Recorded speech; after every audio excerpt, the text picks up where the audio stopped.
لعيبة فريق الهلال يجب هاجم فريق الهلال كريم أشرف اللي سدد قابل لا شيء. كانت في الرياض في العاصمة لفريق الزعيم، كرة تأتي اليسار يحاول فيها مبارك لكن قطعت كرة. عادت هلالية في المنتصف على اليمين، نقل الكرة لفريق الهلال، كرة وقاعدة سنية رائعة لفريق الهلال في المواسم الماضية وما زال هو زعيمها، وهو حاول بالخطأ تلعب الآن إلى مبارك في المنتصف. صهيب ياخذ كرة، صهيب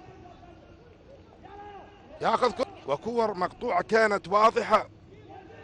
كرة تأتي الآن في اليسار، كرة اليسار إلى مبارك، حاول يمر لكن تغطية دفاعية.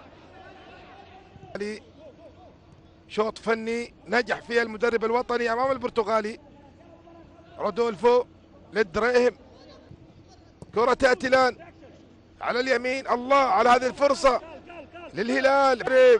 ضربة الزاوية تلعب الآن، تلعب وكرنيب يخلص. انطلاقة الشوط الثاني بدأنا نشاهد الخطورة الهلالية، بدأنا نشاهد الفرص الملعوبة لفريق الهلال سواء من الكرات الثابتة أو من الأطراف في هذا اللقاء. كرة على اليمين، فرصة عرضية قادمة، الله يا مبارك الحربي حاول ينطلق ويصر لفريق الهلال في الشق الدفاعي.